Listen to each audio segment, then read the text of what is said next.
Baik, sambil menunggu yang lain, kita mulai ya materinya. Oke, Assalamualaikum warahmatullahi wabarakatuh. Selamat Waalaikumsalam malam semua. warahmatullahi wabarakatuh.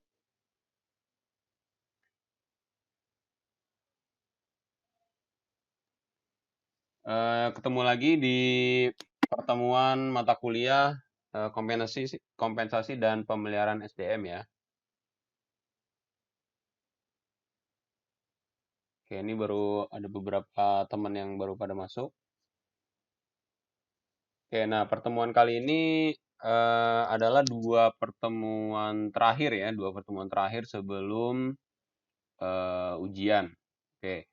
Nah, di pertemuan kali ini kita akan bahas mengenai hubungan antara kompensasi dan pemeliharaan SDM terhadap produktivitas ya. Jadi eh, keterkaitannya apa sih antara perusahaan yang menerapkan sistem kompensasi dan pemeliharaan SDM dengan hubungannya dengan produktivitas tuh apa gitu ya. Terus kita juga akan bahas mengenai aspek-aspek yang terkait dengan produktivitas ya, mulai dari pengertiannya, kemudian faktor-faktor yang mempengaruhi dan sebagainya.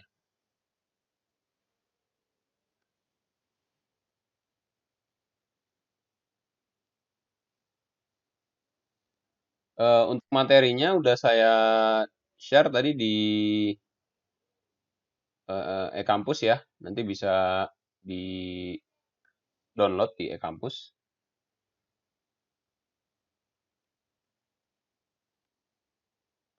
Oke, full screen.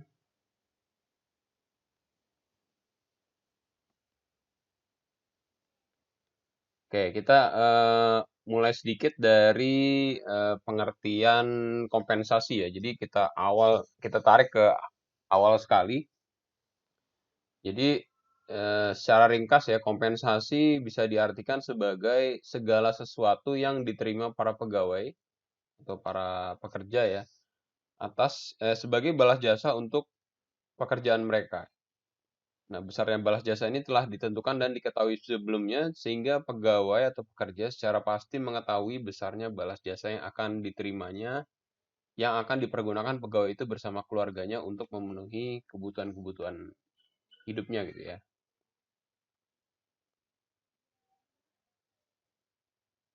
Nah, kemudian kita masuk di pengertian kedua ya di mata kuliah ini, yaitu mengenai pengertian tentang pemeliharaan SDM ya.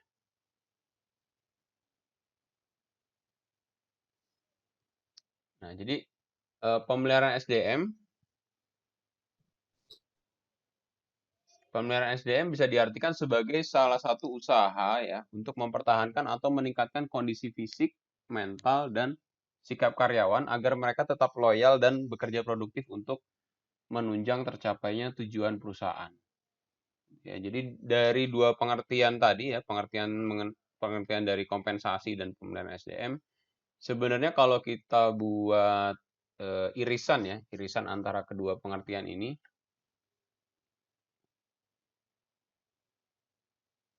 jadi sebenarnya yang namanya sistem kompensasi adalah bagian sebenarnya. Sistem kompensasi adalah bagian dari sistem pemeliharaan SDM yang besar, ya.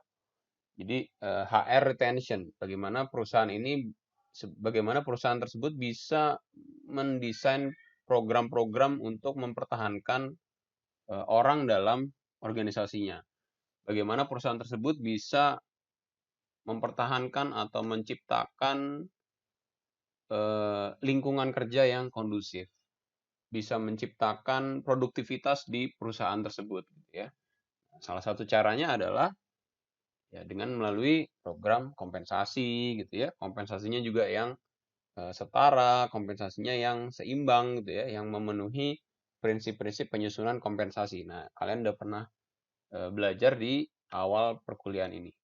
Nah, kemudian juga bagian dari metode pemilihan SDM yang lain juga ada bagaimana perusahaan bisa membangun hubungan kerja yang harmonis ya melalui komunikasi yang baik, komunikasi antara pegawai dengan atasan, pegawai dengan rekan kerja yang lain gitu ya, pegawai dengan bawahannya, kemudian pegawai dengan pelanggan misalnya gitu ya, pegawai dengan eh, lingkungan perusahaan ya, lingkungan perusahaan itu bisa masyarakat di sekitar perusahaan atau misalnya apa namanya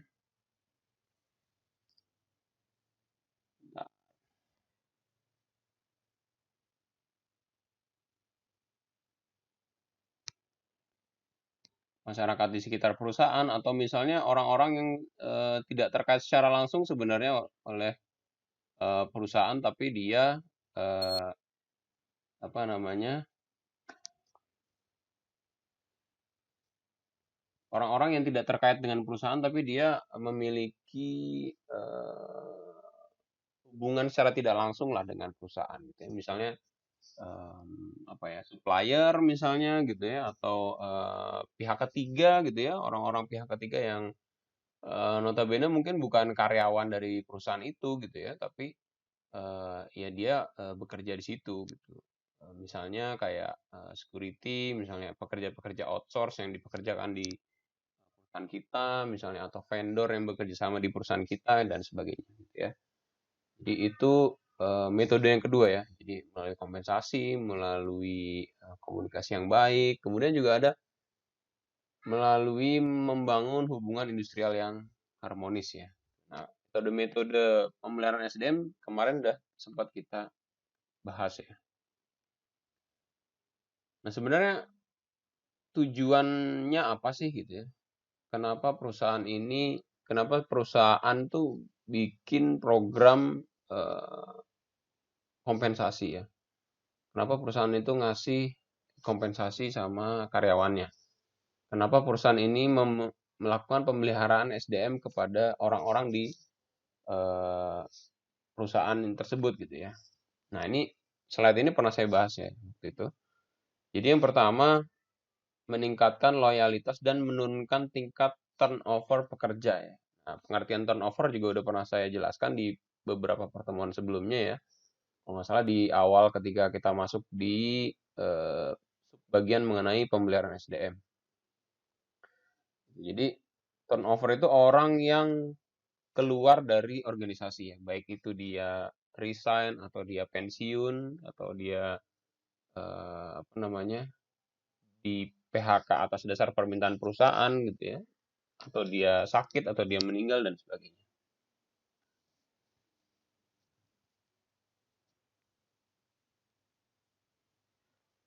Maksudnya sakit, jadi si pekerja itu sakit yang kemudian menyebabkan tidak bisa melanjutkan pekerjaannya gitu ya. Jadi dia harus keluar dari perusahaan. Jadi tujuan yang pertama adalah meningkatkan loyalitas pekerja dan menurunkan tingkat turnover pekerja. Nah, yang kedua adalah memberikan ketenangan, kenyamanan, keamanan, dan kesehatan kerja ya. Jadi bagaimana perusahaan ini bisa eh, memberikan misalnya fasilitas-fasilitas kerja gitu ya, memberikan sarana ibadah, menciptakan sarana olahraga gitu ya, memberikan fasilitas rekreasi di kantor misalnya gitu ya. Kemudian juga bagaimana perusahaan bisa menjaga keamanan dan kesehatan kerja melalui penciptaan lingkungan kerja yang bersih dan sehat misalnya. Desain meja kerja yang ergonomis gitu ya. Lingkungan kerja yang aman misalnya dengan memakai alat pelindung diri gitu ya. Memakai kalau sekarang kantor-kantor biasanya dikasih face shield gitu ya, dikasih masker gitu dan seterusnya ya. Yang ketiga adalah meningkatkan kesejahteraan karyawan dan keluarganya. Nah, jadi yang namanya karyawan, yang namanya keluarga dari karyawan itu juga lingkup tanggung jawab dari perusahaan ya. Kemudian memperbaiki kondisi fisik, mental, dan sikap karyawan. Ya, jadi bagaimana sih perusahaan ini bisa menjaga biar karyawannya itu enggak stres, gitu ya. Biar karyawannya itu enggak burn out ya. Burn out itu kelelahan secara mental gitu ya. Jadi yang benar-benar udah di titik capek. Jadi dia ngerasa dia udah nggak berguna lagi buat perusahaan gitu ya. Dia ngerasa depresi akan pekerjaan-pekerjaan yang sangat banyak gitu ya. Merasa tertekan mungkin dengan bosnya yang galak misalnya gitu ya. Jadi stres pekerjaan yang terlalu menumpuk itu namanya burnout ya. Ya, jadi itu juga kewajiban perusahaan. Nah, ini yang kelima adalah mengurangi konflik serta menciptakan suasana kerja yang harmonis. Ya, jadi bagaimana bisa menciptakan hubungan antara pekerja dengan pengusaha atau perusahaan gitu ya, antara pekerja yang satu dengan yang lain, dan suasana kerja yang kondusif gitu ya, yang harmonis. Yang keenam, tujuannya adalah mengefektifkan pengadaan karyawan. Jadi yang namanya program pemeliharaan SDM ya, di mana salah satunya adalah pemberian kompensasi, tujuannya agar proses rekrut dan seleksi bisa efektif gitu ya. Artinya eh, program pemeliharaan SDM yang baik pastinya akan menjadi salah satu faktor penarik gitu ya. Eh, si calon karyawan ini mau untuk bekerja di perusahaan kita.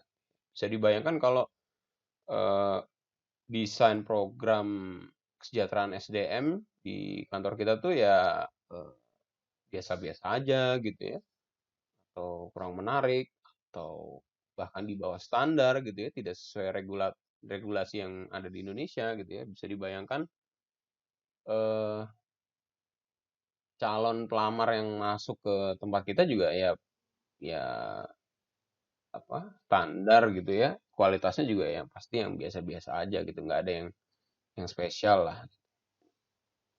Oke, nah yang terakhir adalah meningkatkan produktivitas dan disiplin kerja karyawan. Nah, peningkatan produktivitas ini yang akan kita bahas di pertemuan kali ini.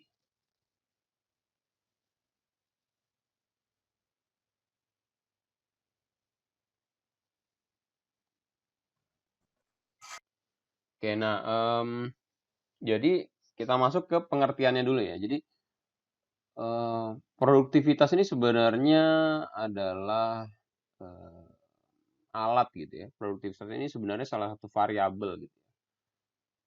Variabel yang menunjukkan perusahaan ini bisa memenangkan kompetisi atau meraih keuntungan organisasi ya.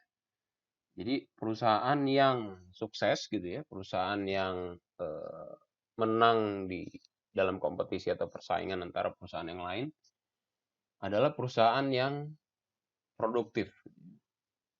Nah, yang namanya produktivitas perusahaan ini pasti nggak akan bisa dilepaskan sama yang namanya orang gitu ya. Jadi orang yang ada di perusahaan ini kan katanya adalah salah satu aset yang terpenting bagi organisasi gitu. Jadi kalau dalam konsep human capital ya, dalam konsep human resource atau yang sekarang ini human capital, yang namanya orang yang ada di perusahaan ini ya dia sebagai aset. Jadi orang yang ada di perusahaan ini bukan sebagai mesin gitu ya, bukan sebagai sesuatu yang tidak dianggap, tapi adalah salah satu yang penting yang menjadi bagian dari bisnis itu sendiri. Nah, produktivitas ini tidak dapat dilepaskan dari yang namanya sumber daya manusia sebagai salah satu aset terpenting organisasi. Nah, sedangkan menurut Pak Yaman Simanjuntak, pengertian produktivitas sendiri adalah produktivitas tenaga kerja yang mengandung pengertian antara hasil yang dicapai dengan peran serta tenaga kerja per satuan waktu. Jadi menurut Pak Yaman yang namanya produktivitas ini adalah hasil dari manusia yang ada di perusahaan dan dinilai dalam satuan waktu. Sebenarnya satuannya banyak ya, nggak melulu waktu. Nah, menurut ILO ya, International Labour Organization, yang namanya produktivitas adalah hubungan antara hasil nyata maupun fisik dengan masukan yang sebenarnya. Ya, bentar.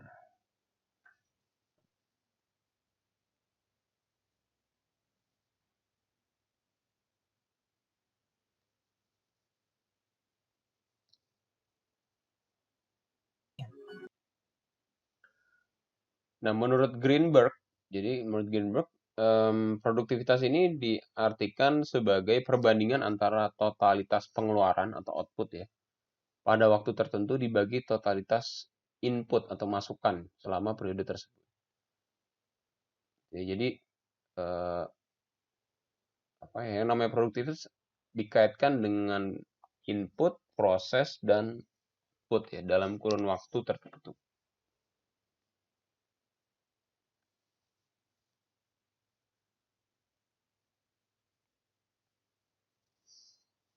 Nah, berdasarkan konsep tersebut, perusahaan atau organisasi menerima masukan atau input ya. Nah, selanjutnya masukan tersebut diolah atau diproses untuk menghasilkan nilai tambah yang berupa keluaran gitu ya atau output. Nah, rasio antara keluaran atau output dengan masukan atau input inilah yang disebut dengan produktivitas gitu ya. Nah, jadi yang namanya produktivitas ini terkait dengan konsep IPO ya. Jadi IPO ya. I itu input, kemudian P itu proses, O itu output ya. Jadi misalnya eh, produksi barang misalnya, produksi barang di pabrik dari bahan mentah gitu ya, dari bahan mentah kemudian dijadikan input, input kemudian diolah proses melalui proses mesin misalnya, dan kemudian menghasilkan output, jadikan barang jadi misalnya ya.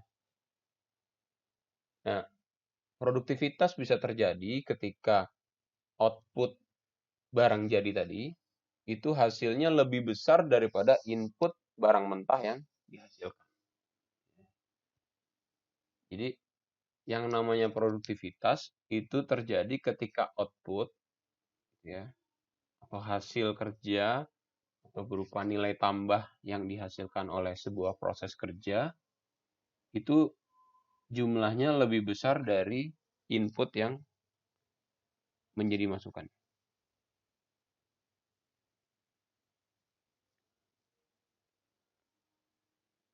Nah, sebenarnya produktivitas ini juga merupakan konsep yang universal ya, yang ditujukan untuk menyediakan lebih banyak barang dan jasa dengan menggunakan sumber-sumber real yang semakin sedikit gitu ya. Jadi kita kan semakin eh, jadi kita tahu ya, jadi sebenarnya sumber daya yang ada di alam ini misalnya yang ada di sekitar kita itu kan jumlahnya makin lama makin sedikit. Nah, bagaimana kita memanfaatkan sumber-sumber daya yang sedikit ini tapi bisa menghasilkan banyak barang dan jasa gitu ya. Banyak barang dan jasa yang bisa memberikan nilai tambah yang jumlahnya banyak. Jadi inputnya sedikit tapi outputnya banyak. Maka akan terjadi yang namanya produktivitas. Nah, output yang produktif itu yang seperti apa sih gitu ya? Output yang produktif ini sebenarnya bisa dilihat dari 4 perspektif ya. Jadi kalau kalian belajar di mata kuliah manajemen strategik ya, kalian akan belajar mungkin kalian akan belajar teori yang namanya balance scorecard. Jadi yang namanya perusahaan ya, perusahaan dia melakukan operasional bisnisnya itu sebenarnya ada 4 hal besar sebenarnya yang mau dicapai oleh perusahaan tersebut. Nah, yang pertama adalah output yang berupa learning and growth ya. Jadi bagaimana output dari perusahaan ini dia bisa membina atau meningkatkan kompetensi dari eh, orang-orang yang ada di organisasinya. Apakah dengan orang-orang tersebut bekerja di perusahaan tersebut kompetensinya bisa meningkat? Apakah orang-orang bekerja di perusahaan tersebut eh, apa, pengalamannya bisa bertambah? Kalau bisa, maka itu tercapai yang namanya produktivitas untuk perspektif learning and growth. Nah, kemudian yang kedua adalah eh, output yang berupa perspektif internal bisnis proses. Jadi apakah orang-orang di perusahaan tersebut bisa menghasilkan yang namanya business excellence ya, SOP misalnya, atau penataan kerja yang teratur misalnya gitu ya, atau hasil kerja yang tepat waktu misalnya,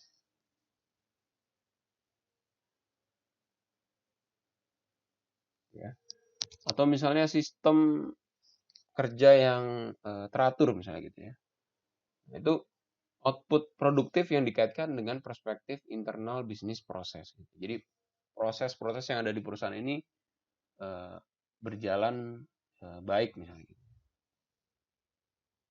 Nah kemudian yang ketiga adalah output yang dikaitkan dengan customer. Apakah perusahaan tersebut bisa memberikan nilai tambah bagi customer? Apakah perusahaan tersebut bisa memberikan pelayanan terbaik bagi customernya? Ya. Customer ini nggak terbatas pembeli gitu ya. Jadi yang namanya customer di sini bukan hanya sebatas dia konsumen dari produk yang kita hasilkan gitu ya. Kayak misalnya di perbankan ya, misalnya nasabahnya gitu ya. Atau kalau misalnya di manufaktur misalnya kayak konsumen yang beli produknya gitu lah ya. Jadi nggak sebatas itu. Tapi yang namanya konsumen adalah masyarakat secara keseluruhan. Konsumen itu kalau menurut teorinya itu ada konsumen internal, ada konsumen eksternal. Ya. Konsumen internal ya karyawan itu sendiri gitu ya, pemilik perusahaan, kemudian orang-orang yang ada di sekitar perusahaan misalnya. Nah, konsumen eksternal itu berarti pengguna dari produk atau barang dan jasa yang dihasilkan oleh perusahaan. Nah, kalau misalnya perusahaan tersebut kemudian bisa memberikan nilai tambah bagi customernya, bisa memuaskan customernya gitu ya, bisa memberikan pelayanan yang terbaik, maka itu adalah output yang produktif. Nah, yang terakhir, eh, output dari perusahaan itu dilihat dari perspektif keuangan. Gitu ya.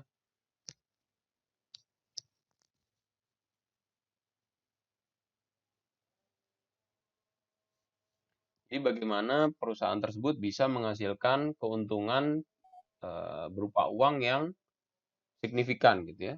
Keuntungan perusahaan bisa melakukan efisiensi gitu ya, bisa memberikan bonus kepada karyawannya dan sebagainya.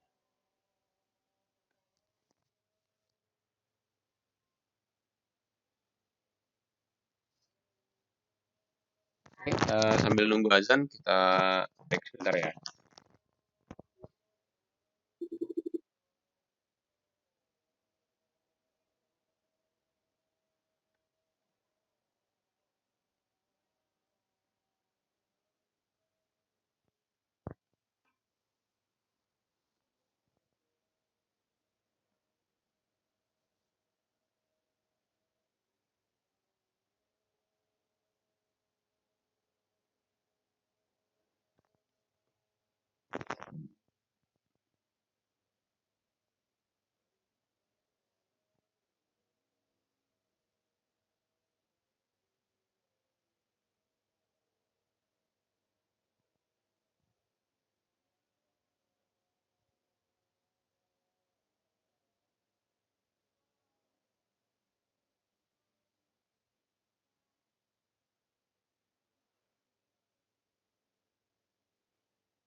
Suaminya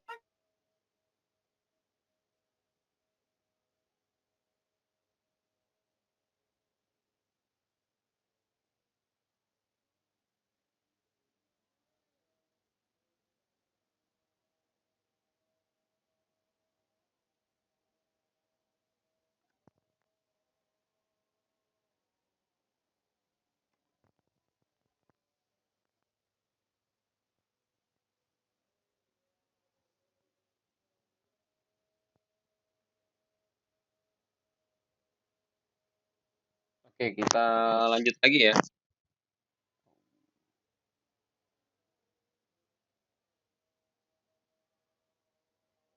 Oke, kita lanjut lagi. Jadi,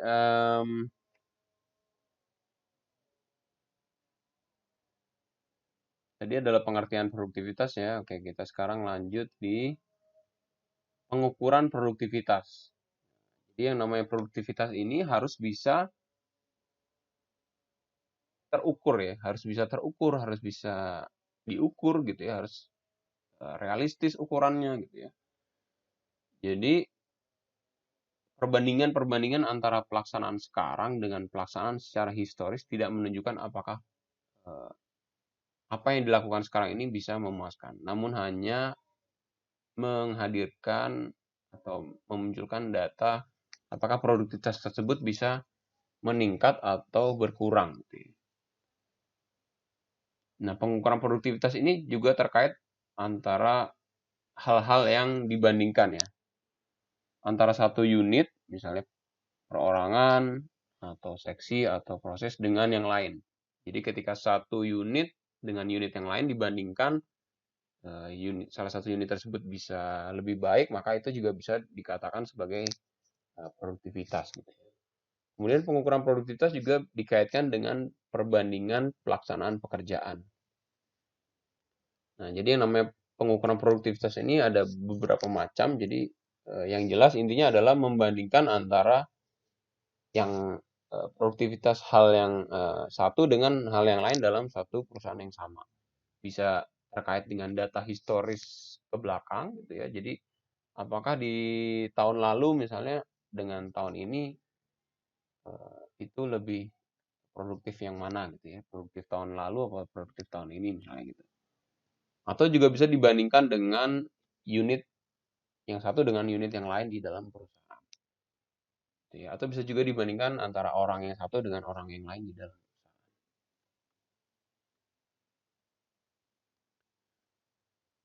Nah, dalam pengukuran produktivitas ada 5 hal ya, 5 faktor yang harus terkait. Jadi yang pertama dalam pengukuran produktivitas ini harus spesifik ya, spesifik gitu ya, harus jelas, targetnya tuh harus jelas, misalnya gitu ya. Nah, yang dikatakan produktif itu kayak apa gitu harus dinyatakan secara jelas. Kemudian measurable, measurable itu bisa diukur gitu ya. Satuan produktivitasnya bisa dihitung. Apakah berdasarkan waktu atau berdasarkan jumlah gitu ya, atau berdasarkan kehadirannya, kehadiran di perusahaan misalnya tepat waktu hadir gitu ya, tidak terlambat dan sebagainya. Kemudian attainable, attainable itu bisa diraih gitu ya. Jadi yang namanya produktivitas itu harus realistis ya. Jadi harus sesuatu yang bisa diraih oleh orang-orang yang ada di perusahaan. Kemudian juga harus relevan gitu ya, harus relevan dengan pekerjaan yang dijalankan. Dan biasanya dalam pengukuran produktivitas ini dinyatakan dalam satuan waktu ya. Misalnya produktivitas dalam 1 tahun, atau produktivitas dalam seminggu, atau produktivitas dalam sehari bisa mengerjakan pekerjaan berapa banyak. Oke, nah setelah ini kelihatannya akan terputus dan nanti kita akan sambung di link yang sama ya.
Oke, jadi itu yang terkait dengan pengukuran produktivitas ya.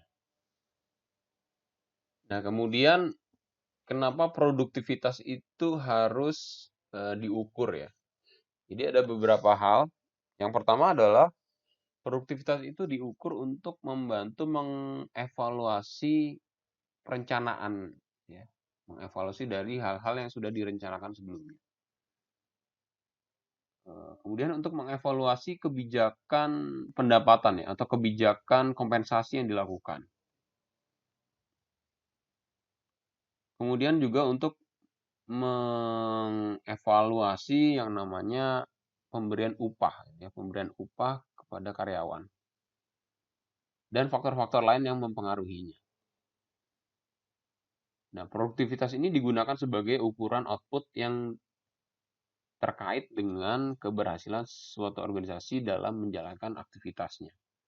Sehingga kemudian tujuan ekonomi dan tujuan non-ekonomi dari perusahaan tersebut bisa diorganisasikan kembali dengan cara memberikan prioritas tertentu yang dipandang dari sudut produktivitas.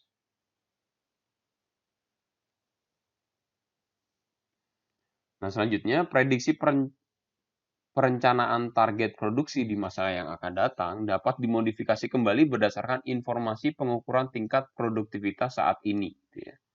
Jadi kalau tadi yang pertama, pengukuran produktivitas itu ditujukan lebih kepada evaluasi dari produktivitas yang ada di periode sebelumnya gitu ya, misalnya di tahun kemarin gitu ya. Nah, kemudian pengukuran produktivitas ini juga bisa digunakan untuk melakukan perancangan atau melakukan perencanaan target produksi ini tahun depan kita mau produksi berapa banyak. Nah, yang ketiga, strategi untuk meningkatkan produktivitas perusahaan dapat diterapkan berdasarkan tingkat kesenjangan produktivitas atau productivity gap yang ada di antara tingkat produktivitas yang diukur.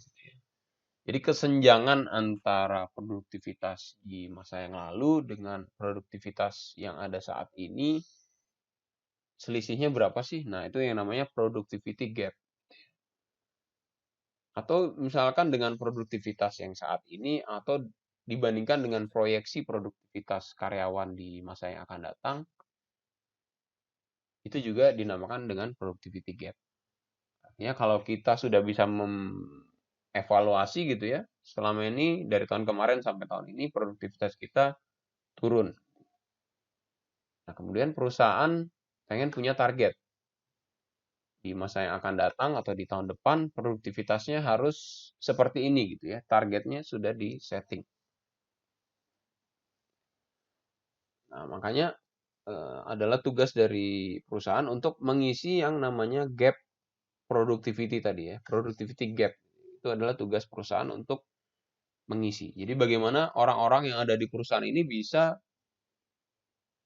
produktif gitu ya, bisa lebih produktif untuk mengisi kekosongan dari productivity gap tersebut.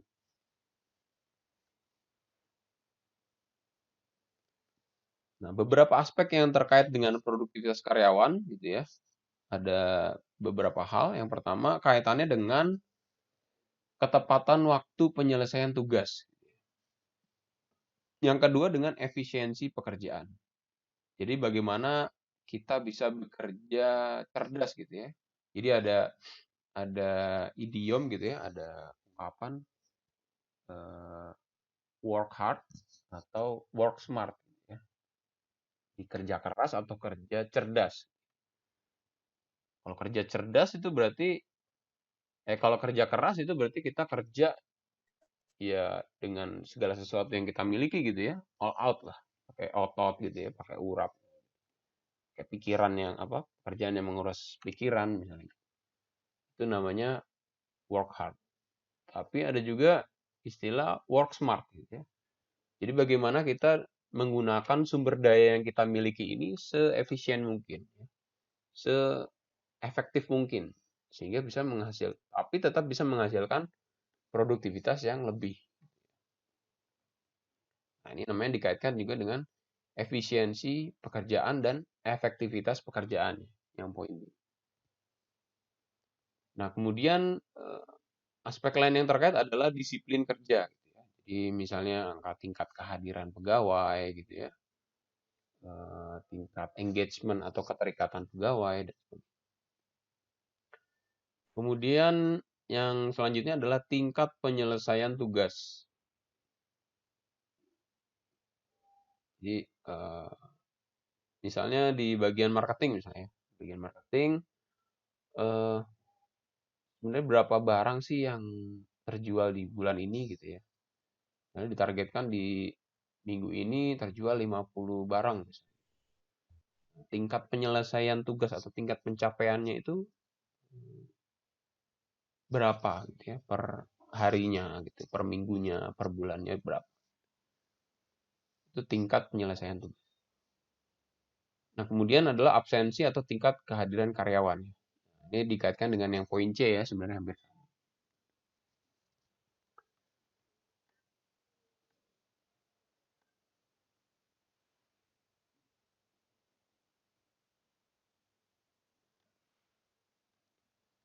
Nah, jadi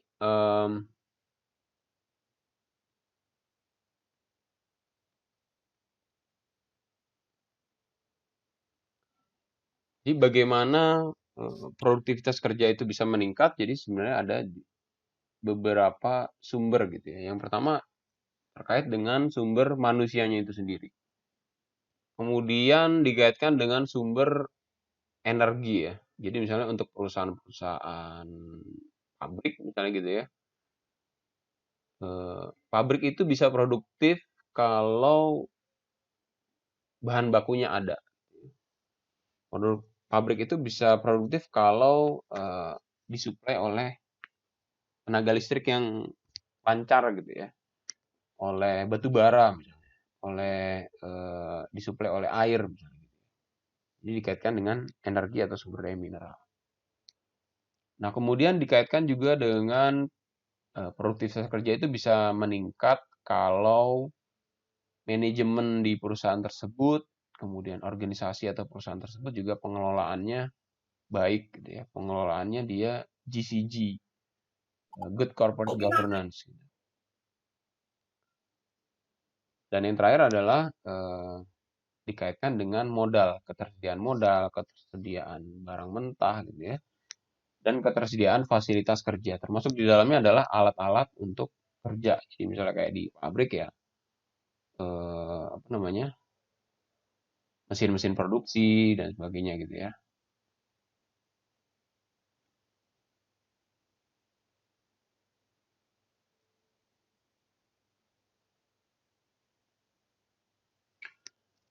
Nah, terdapat beberapa faktor sebenarnya yang mempengaruhi produktivitasnya. Yang pertama adalah motivasi. Yang kedua, kedisiplinan ya, kedisiplinan dari orang tersebut. Yang ketiga adalah etos kerja atau budaya kerja atau budaya perusahaan yang berlaku di perusahaan tersebut. Yang keempat adalah keterampilan atau teknis. Yang kelima adalah kondisi perusahaan. Yang keenam adalah kebijakan pemerintah dan yang terakhir adalah kondisi lingkungan. Nah, dari beberapa faktor ini sebenarnya kita bisa melihat ya, ada beberapa faktor mempengaruhi produktivitas itu berasal dari dalam diri si karyawan itu sendiri. Jadi ada motivasi, ada kedisiplinan, ada etos kerja, dan keterampilan teknis. Tapi ada beberapa faktor yang dia berasal dari eksternal orang tersebut gitu ya. Jadi berada di luar lingkup karyawan. Misalnya hal-hal yang terkait dengan kondisi perusahaan gitu ya, lingkungan kerja misalnya, kebijakan-kebijakan pemerintah dan sebagainya. Jadi misalnya ada toko misalnya mall gitu ya. Mall ini kok udah 3 bulan terakhir kok dia nggak produktif. Oh ya memang karena disebabkan lebih kepada faktor eksternal misalnya gitu ya. Karena sekarang lagi ada COVID, kemudian pemerintah juga menerapkan pembatasan sosial gitu ya. Padahal kalau orang-orangnya ini dipaksakan untuk masuk ya dia mau-mau aja gitu ya. Dia masuk kerja, dia terima gaji seperti biasa gitu. Tapi ada hal-hal lain di luar diri si karyawan ini yang menyebabkan perusahaan tersebut menjadi tidak.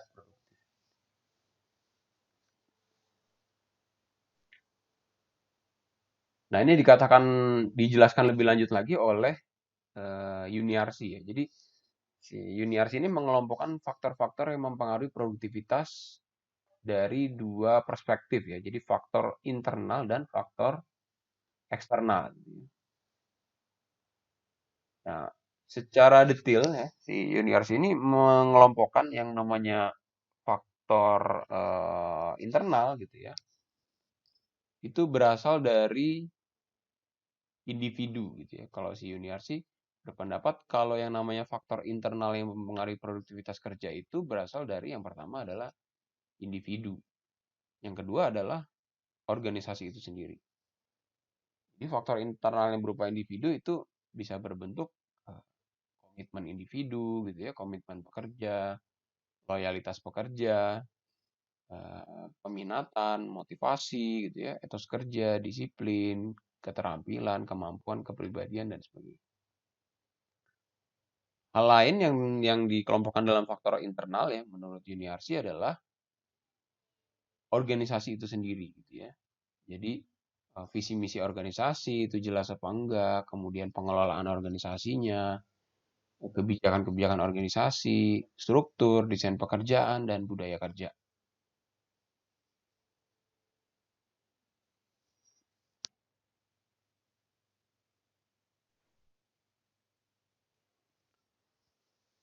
Nah, kemudian menurut Yuniarsi faktor yang kedua adalah faktor eksternal ya. Jadi faktor eksternal kalau menurut Yuniarsi adalah faktor eksternal yang mempengaruhi produktivitas kerja menurut Yuniarsi adalah kultur lingkungan gitu ya, kebijakan pemerintah, kemudian pengaruh politis misalnya, dampak dari globalisasi gitu ya, misalnya dikaitkan dengan pembatasan ekspor misalnya ya, pembatasan impor bahan mentah misalnya dan seterusnya. Kemudian umpan balik masyarakat. Umpan balik masyarakat itu maksudnya adalah persepsi masyarakat terhadap perusahaan kita itu seperti apa sih? Baik atau tidak baik gitu ya, atau eh, perusahaan kita misalnya dianggap mencemari lingkungan misalnya gitu ya, perusahaan kita dianggap berlebihan dalam penggunaan tenaga kerja asing dan seterusnya gitu ya. Itu umpan balik yang sifatnya negatif, tapi ada juga umpan balik yang sifatnya positif gitu ya. Nah, selanjutnya ada kemitraan dan dukungan stakeholder. Nah, itu dimasukkan dalam faktor-faktor eksternal yang mempengaruhi produktivitas kerja.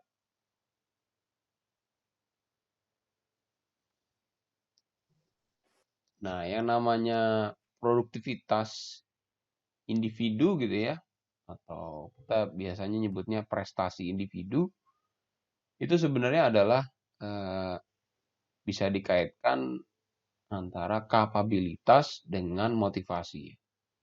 Jadi orang individu pekerja itu bisa dikatakan dia produktif atau bisa dikatakan dia berprestasi kalau kapabilitasnya dia atau kompetensinya dia sebagai seorang karyawan atau pekerja itu bisa baik gitu ya.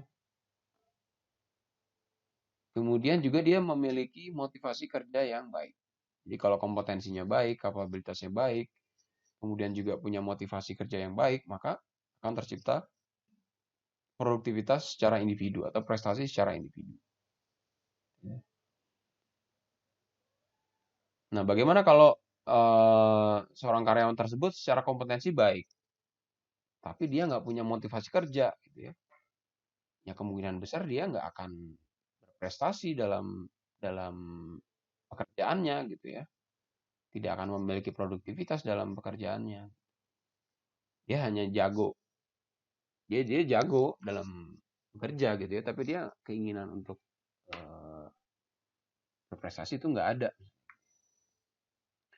Atau sebaliknya, dia misalnya memiliki motivasi kerja yang bagus gitu ya. Dia rajin, dia pekerja keras gitu ya. Tapi secara kapabilitas atau secara kompetensi dia tidak mampu. Artinya pemahaman teknis pekerjaannya dia belum paham. Nah, itu juga tidak akan menghasilkan sebuah produktivitas individu. Nah, jadi berdasarkan rumus tersebut gitu ya, berdasarkan analogi tersebut, maka adalah tugas dari perusahaan untuk meningkatkan. Jadi adalah tugas perusahaan kalau perusahaan tersebut mau meningkatkan prestasi karyawan, mau meningkatkan produktivitas karyawannya gitu ya, maka juga harus meningkatkan yang namanya kapabilitas atau kompetensi. Dan juga harus tetap meningkatkan motivasi dari si karyawan tersebut. Nah, motivasi dari karyawan tersebut itu bisa didapatkan kalau misalnya ada iming-iming gitu ya, ada iming-iming berupa desain pekerjaan misalnya. Jadi desain pekerjaan atau desain karir di perusahaan saya ini, orang kalau dia bekerja keras maka dia bisa mendapatkan promosi jabatan misalnya. Atau misalnya ada desain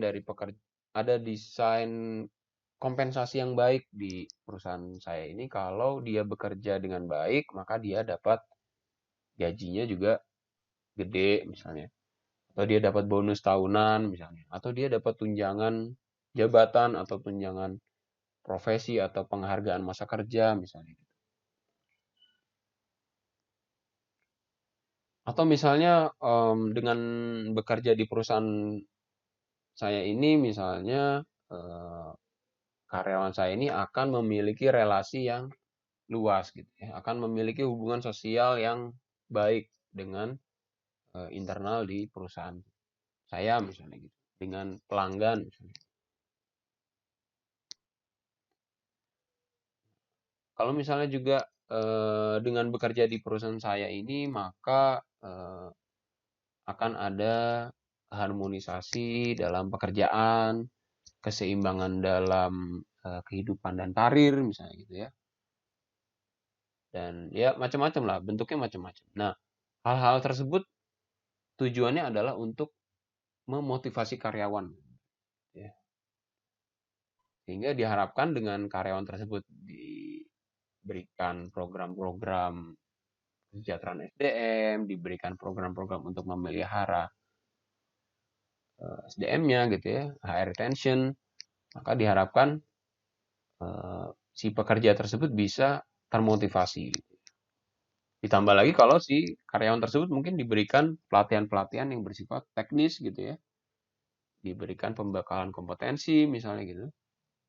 Nah, maka yang terjadi adalah kapabilitasnya naik, ya motivasi kerjanya juga naik. Dan ujungnya adalah produktivitasnya pasti akan berpengaruh naik juga.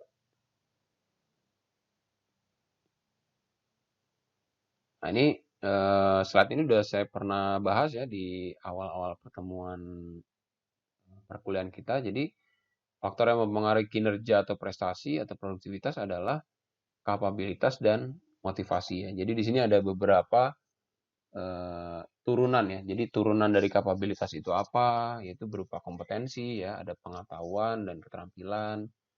Kemudian turunan dari motivasi itu ada motivasi yang berasal dari dalam gitu ya, intrinsik. Ada motivasi yang berasal dari luar atau ekstrinsik gitu ya. Dari dalam maksudnya dari dalam diri karyawan itu sendiri gitu ya. Jadi misalnya rasa ingin dihargai gitu ya, keinginan untuk berprestasi, keinginan untuk dia diakui di perusahaan tersebut gitu. Dedikasi buat perusahaan tersebut. Kemudian ada faktor-faktor yang berasal dari luar itu berupa misalnya pemberian remunerasi, gaji, bonus gitu ya. Ada pemberian pengembangan karir, misalnya ada pemberian berupa pengembangan kompetensi dan seterusnya.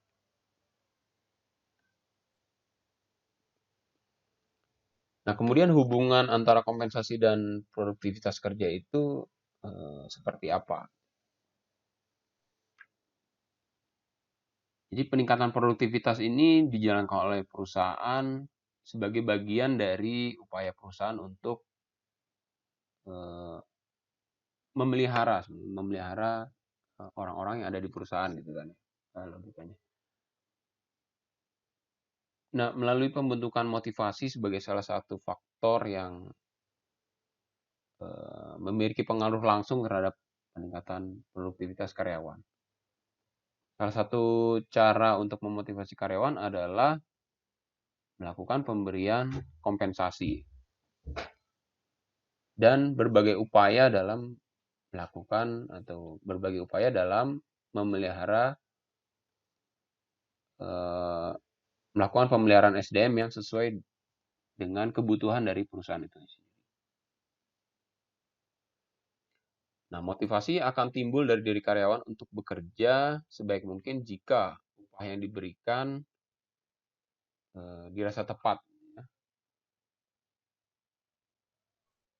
Dengan kompensasi yang diterima oleh karyawan, maka kemudian dia juga bisa menjamin hidupnya gitu ya, bisa menjamin kehidupan keluarganya gitu ya, bisa meningkatkan harga dirinya di mata orang lain misalnya gitu. Bisa kemudian dia memiliki kehidupan sosial yang baik dan sebagainya. Nah, tapi sebaliknya kalau misalnya pemberian kompensasi atau program-program pemeliharaan SDM ini tidak tepat diberikan gitu ya, atau misalnya gaji yang diberikan itu kurang gitu ya, atau tidak diberikan bonus ketika dia mencapai target pekerjaan misalnya gitu. Atau misalnya ketika THR kemarin perusahaan tidak memberikan THR tanpa memberikan alasan yang jelas bagi karyawan misalnya gitu ya. Artinya pemberian kompensasi atau program pemeliharaan SDM ini dilakukan oleh perusahaan secara tidak tepat lah. Nah, maka hal yang terjadi adalah hal yang sebaliknya. Bukan produktivitas kerja yang didapat, tapi malah semangat, kemudian gairah bekerja karyawan juga pasti akan turun.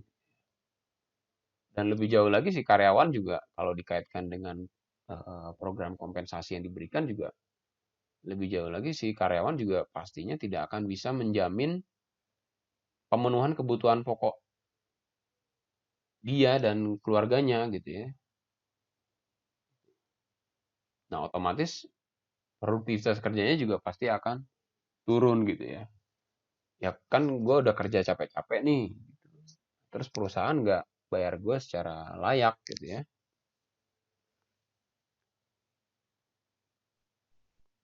Perusahaan nggak ngasih upah ke saya nggak secara layak gitu. Atau perusahaan nggak ngasih fasilitas-fasilitas kerja untuk menunjang pekerjaan saya misalnya gitu.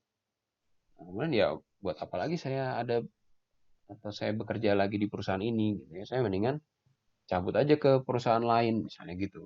Logikanya seperti itu.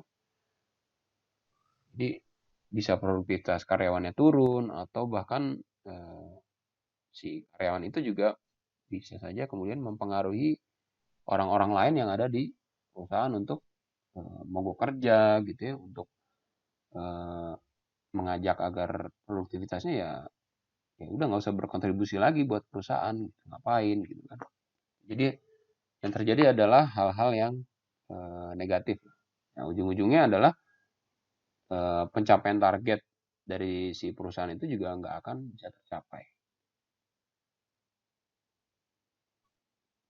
Nah, untuk itu agar pemeliharaan SDM yang ada di perusahaan, kemudian pemberian kompensasi yang ada di perusahaan ini bisa berjalan dengan baik gitu ya, dengan sesuai yang diinginkan oleh karyawan, sesuai dengan kemampuan dari perusahaan itu sendiri gitu ya. Maka ada beberapa hal yang harus diperhatikan ya, ada beberapa hal yang diperlukan agar program pemeliharaan SDM, agar pemberian kompensasi ini bisa efektif, bisa tepat sasaran. Tepat sasaran itu artinya tepat pada orangnya, tepat diberikan pada waktunya. Maka ada beberapa hal yang diperlukan. Yang pertama adalah komitmen dan komunikasi antara anggota organisasi mengenai arah tujuan perusahaan. Nah, jadi dikaitkan dengan produktivitas tadi ya, yang sudah kita bahas di awal pertemuan kita kali ini. Yang namanya target perusahaan, yang namanya tujuan perusahaan ini harus dikomunikasikan antara pengusaha gitu ya dengan pekerja. Jadi paling nggak si bosnya atau si pemilik perusahaan ini harus ngomong nih di awal tahun. Oh, kita tahun ini target kita apa? Ya. Kita tahun ini target kita adalah misalnya memberikan service excellent buat eh, customer misalnya, meningkatkan pelayanan kepada nasabah. Target kita tahun ini adalah kita pengen nyekolahin atau ningkatin kompetensi karyawan kita yang berprestasi misalnya. Target kita tahun ini misalnya kita pengen mencapai keuntungan sekian triliun misalnya gitu ya. Nah, tujuan-tujuan perusahaan atau target-target perusahaan ini harus dikomunikasikan antara pemilik perusahaan dengan karyawan gitu ya. Jadi jelas. Ya, jadi tercipta komitmen gitu ya. Oke, di awal tahun ini kita komitmen bareng-bareng ya. Kita nanti di akhir tahun kita harus mencapai tujuan A misalnya. Atau kita yang tahun ini sudah tercapai di titik A, tahun depan kita harus mencapai di titik B misalnya, atau di titik target C misalnya. Itu yang pertama. Kemudian yang kedua adalah memberikan kompensasi yang adil dan layak. Ya. Atau memberikan atau mendesain sebuah sistem pemeliharaan SDM yang berprinsip atau memiliki prinsip keadilan dan kelayakan. Nah, kemarin kita udah sempat bahas ya. Nah, yang ketiga adalah memberikan kompensasi atau mendesain model pemeliharaan SDM atau sistem pemeliharaan SDM yang mampu merangsang timbulnya produktivitas. Jadi misalnya untuk marketing gitu ya, ini contoh lagi marketing nih.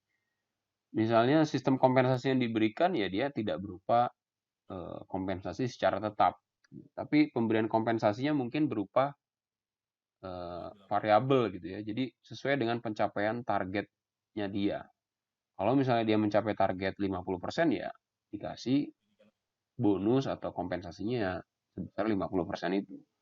Tapi kalau dia mencapai 100% ya dia pasti lebih lagi. Kalau dia di atas 100% ya dia lebih banyak lagi. Ya, jadi desain pemberian kompensasi ini harus disesuaikan, harus dikaitkan dengan bagaimana perusahaan ini mampu merangsang timbulnya produktivitas dari si karyawan itu.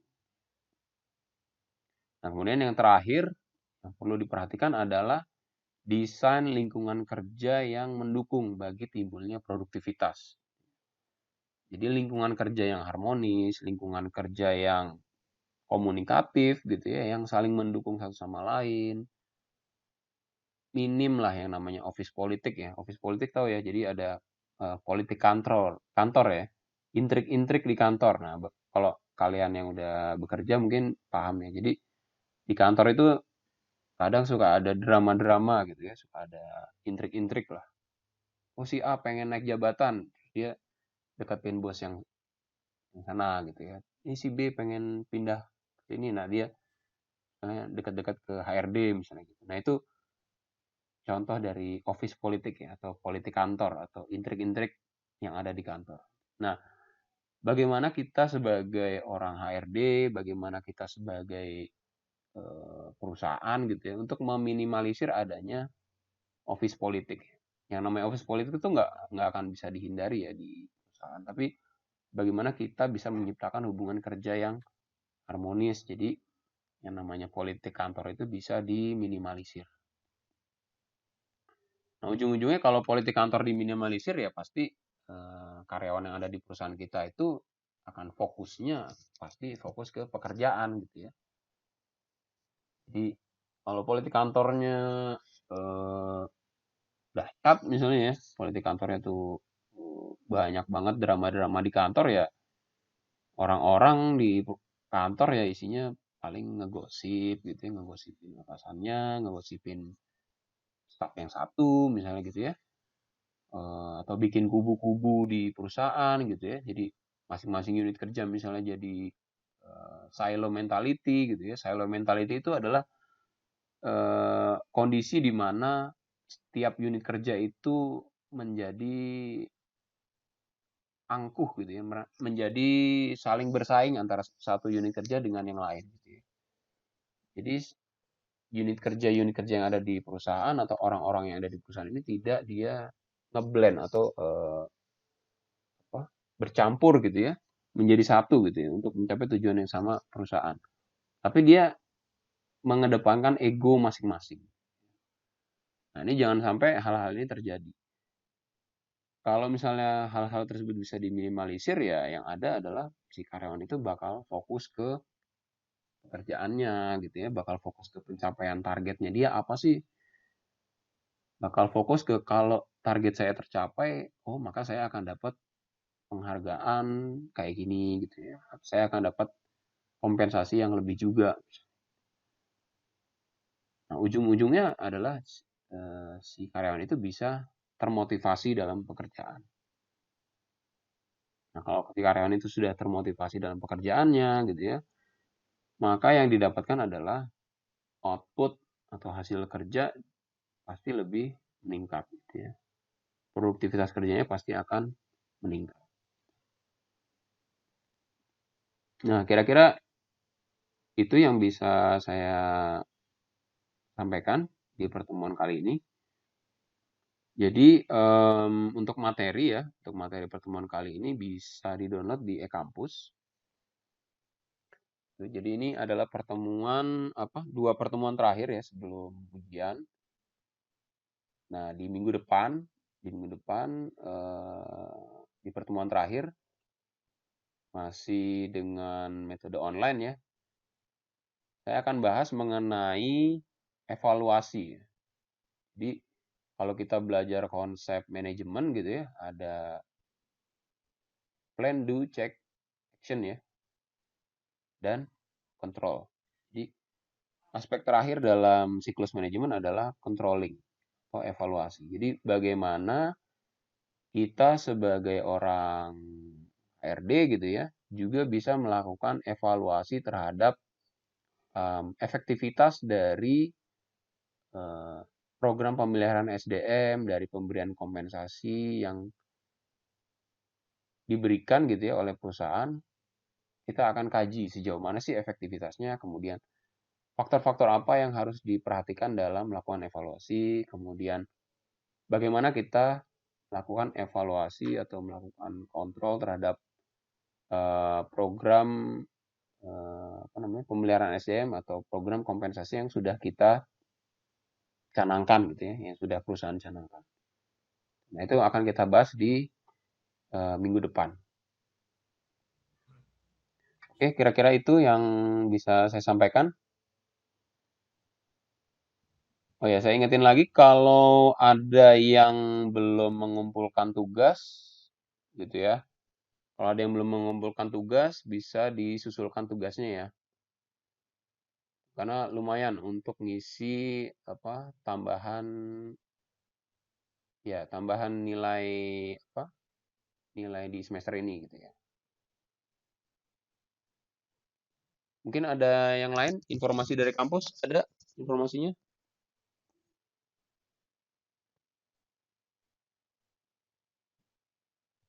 Belum tahu, Pak. Belum tahu ya. Ujiannya Belum. ujiannya tertulis apa gimana ya modelnya? Belum tahu ya. Nanti tunggu kabar dari kampus saya, Pak. Kalau dosen yang lain gimana? Ada ini nggak? Ada ngomong-ngomong nggak kaitannya dengan model ujiannya gimana? Sama, tunggu dari kabar Nunggu dari dari kampus kampus ya? saja semua. Oke, oke. Oke, kira-kira itu yang bisa saya sampaikan. Selamat malam. Saya cukupkan materinya sampai sekarang ya. Selamat malam. Makasih, Pak. Tetap jaga kesehatan. Assalamualaikum warahmatullahi wabarakatuh. Waalaikumsalam warahmatullahi warahmatullahi wabarakatuh. Tomo. Malam, Pak.